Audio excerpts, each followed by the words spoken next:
Inspector Jennifer McKinnon.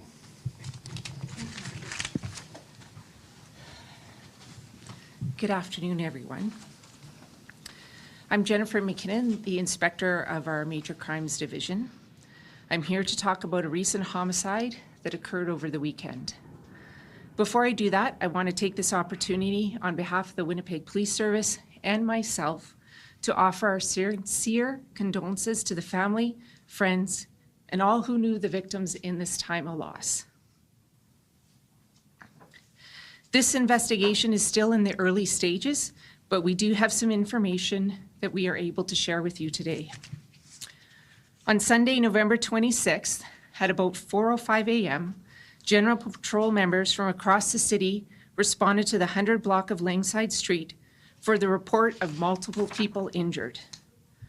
5 individuals were located inside the residence with severe injuries consistent with gunshot wounds. Attending officers immediately started emergency first aid pending the arrival of paramedics. An adult male and an adult female were pronounced deceased at the scene. 3 additional adult victims, 2 males and a female, were transported to hospital in critical condition, where one of the male victims succumbed to his injuries shortly after arrival. The second adult female succumbed to her injuries early yesterday evening. The remaining 55-year-old male victim remains in critical condition. The deceased have been identified as Crystal Shannon Beardy, 34 years old. Stephanie Amanda Beardy, 33 years old. Melalek Leslie Lesikel, 29 years old. And Dylan Maxwell Lavalley, 41 years old. Lake St. Martin has lost 2 of their members of their community. They are mourning the loss of sisters, Crystal and Stephanie. We have reached out to the family and leadership to offer community support. The homicide investigators were able to contact Melalek's family in Kenya and the US, and they've been notified of his tragic passing. We've also been in touch with Dylan's family in Winnipeg, who are also reeling from this terrible event. Our hearts go out to these families and the community. Our Family Support Resource Advocate and Victim Services workers will continue to support the families through this difficult time. We encourage others affected by this tragedy to seek out and access supports as well. The homicide unit continues to investigate, but we are requesting your help. Anyone with video surveillance or information that may assist investigators is asked to call the homicide unit at 204-986-6508, Crime Stoppers at 204-786-TIPS, or online at winnipegcrimestoppers.org. Thank you for your time. I'll now invite Chief Danny Smythe to come up and say a few words.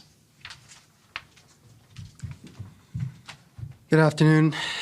First, I also want to acknowledge the victims and their families. We will do everything that we can to discover why this happened and who was involved. This is an extremely troubling event, and it certainly has shocked the community. We also know that homicide investigations that have multiple victims cause great concern, and they cause fear in the community. And our members will focus on identifying and apprehending the suspect responsible for the crime. That work has already commenced with significant effort, canvasses in the neighborhood that occurred yesterday. Here are some of the other things we're doing in the short term to aid the neighborhood. You will see a police presence in the Langside Broadway area. Our forensics people will be on scene gathering evidence probably for the better part of the week. Our Central Division Community Support Unit and our Central Division General Patrol units will be vigilant and visible as possible in that area. So we also know that almost 20% of violent crimes are committed by people who are on bail or on probation. And our Violent Offenders Unit will be working hard to apprehend offenders that have breached the conditions of their release. We don't know the suspect in this case, but that work is important as well. Our Guns and Gangs Unit will continue to work their files in an effort to assist the homicide investigation. To date, over 500 crime guns have been seized from the streets.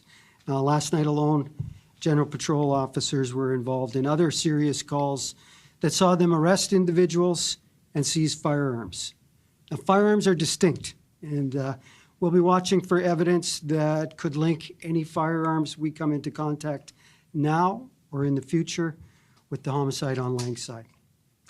Finally, as Inspector McKinnon mentioned, we want to appeal to members of the public to bring forward information about anyone that they believe may have been involved in this horrible crime.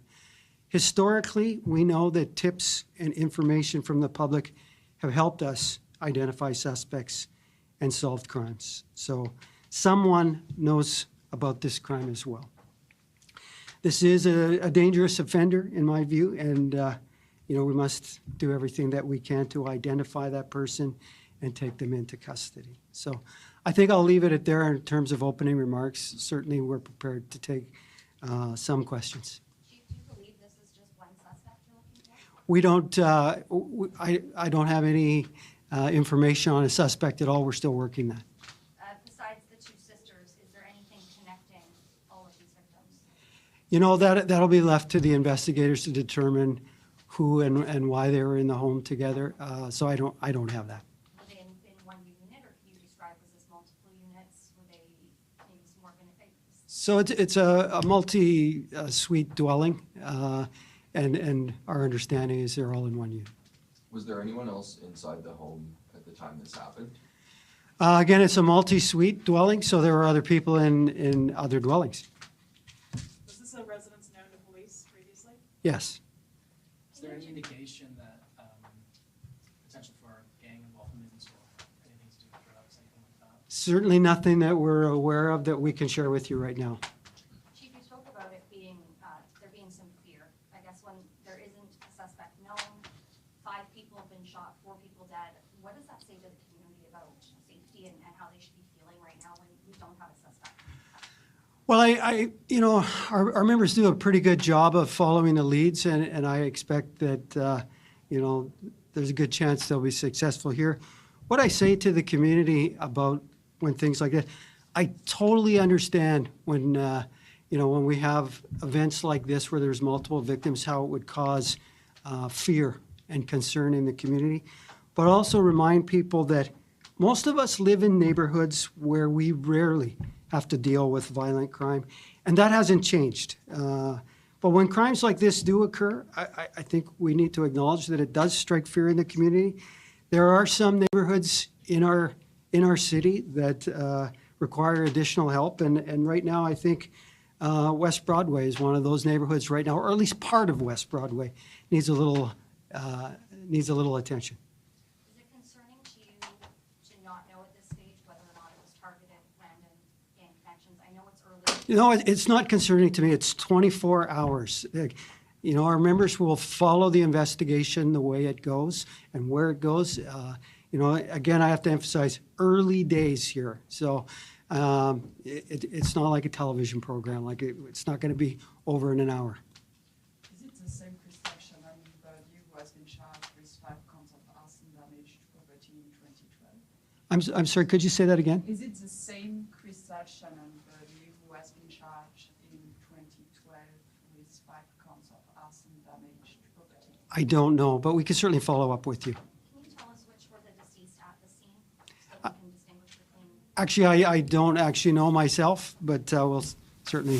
And maybe yourself or the inspector can speak just a little bit about, I know Councilman Coalition spoke about this before, but the gravity of having 5 people shot, 4 homicides in one night, same location, not something we see often. So we don't see multiple victim homicides very often, but we do see them occasionally. And so this isn't this isn't uncharted, but it's still shocking nonetheless, and it's still a heavy burden for our members who are the first responders on that. And you know, as is seen by the attention here, it's a shock to the community. Can you talk a little bit, you said that forensics may for up to a week, like, can you talk a little bit about what they're having to go through? Well, simply put, it's a scene examination, but there are a lot of different phases to that, and it'll take a little bit of time for them to work through that. Could be up to a week. Now, you talked about an increased police presence in the area, but you seem to reference the forensic. Is it just the forensics that's increased, or will people in that area see more police on the?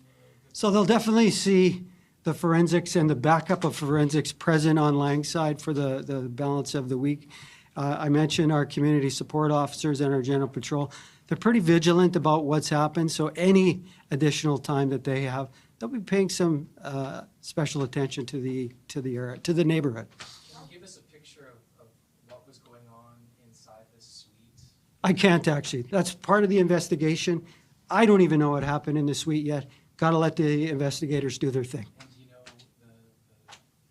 the shooter, or just one shooter? Or Don't know. Do you know then, did that person or did those people, did they arrive and then the shooting happened? So you're asking a lot of details about the investigation, and I think we preface this whole thing is we're not in a position to tell you anything about the investigation while it's ongoing. Once we know that stuff, we'll be the first to tell you. Any concern about perhaps overtaxing the homicide unit? I know they've also got 2 homicides that they're investigating from last week. Now they needs more, 4 more. Any concerns over, or any plans to shift resources to the homicide?